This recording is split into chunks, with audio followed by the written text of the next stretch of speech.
ایران پر امریکہ اور اسرائیل کی جارحیت کے خلاف تل ابیب میں سینکڑوں افراد سڑکوں پر نکل آئے۔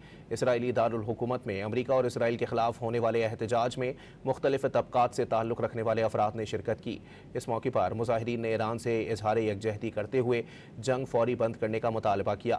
ریلی کے شرکاء نے اسرائیلی حکومت، وزیر اعظم نیتن یاہو اور صہیونیت کے خلاف شدید نعرے بازی کی۔ مظاہرین نے پلے کارڈز اٹھا رکھے تھے جن میں صہیونیت مرد آباد کے نعرے درج تھے۔ احتجاج میں شریک افراد نے نیتن یاہو کو غدار اور جنگی مجرم بھی قرار دیا۔ پولیس نے مظاہرین کو احتجاج سے روکنے کی کوشش کی۔ اس دوران مظاہرین اور پولیس کے درمیان کشیدگی دیکھنے میں آئی۔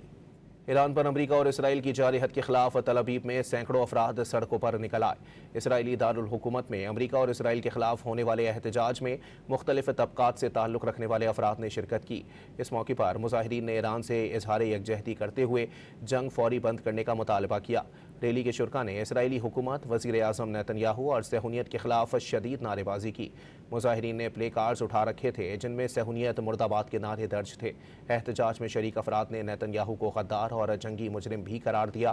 پولیس نے مظاہرین کو احتجاج سے روکنے کی کوشش کی۔ اس دوران مظاہرین اور پولیس کے درمیان کشیدگی دیکھنے میں آئی۔